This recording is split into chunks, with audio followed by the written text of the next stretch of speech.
Es muy difícil que los que hayáis visitado el museo alguna vez, basta una sola, no os hayáis quedado con algún cuadro para siempre. Uno de ellos es sin duda el retrato de Ana Colín de Perinat de Emilio Sala.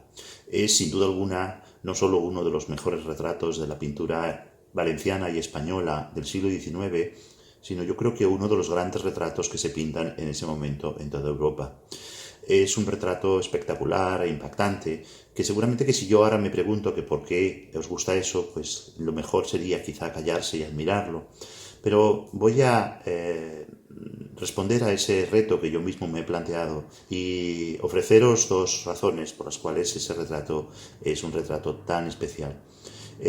Seguramente que en primer lugar es por la expresión de la retratada, ¿no? Una de las cosas que más nos llama la atención de ese retrato es la energía de la retratada, es decir, la potencia de la personalidad de esa mujer, ¿no? Cómo el artista ha conseguido expresar en los rasgos del rostro, en la posición de las manos, incluso en la propia pose, que no es una pose convencional ni una pose seductora como la de otros retratos de mujeres de la época, ¿no? Sino que es un retrato enérgico, es un retrato que, digamos, por simplificar, es un retrato que tiene fuerza.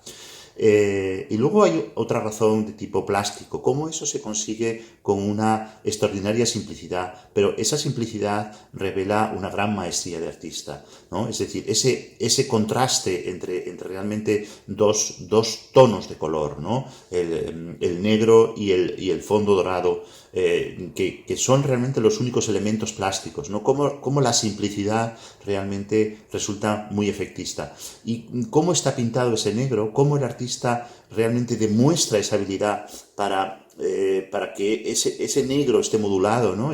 Realmente tenga matices, tenga tonos, exactamente igual que el fondo. Es decir, y que no sea, que sea realmente casi la autonomía de la pintura lo que va creando la superficie pictórica.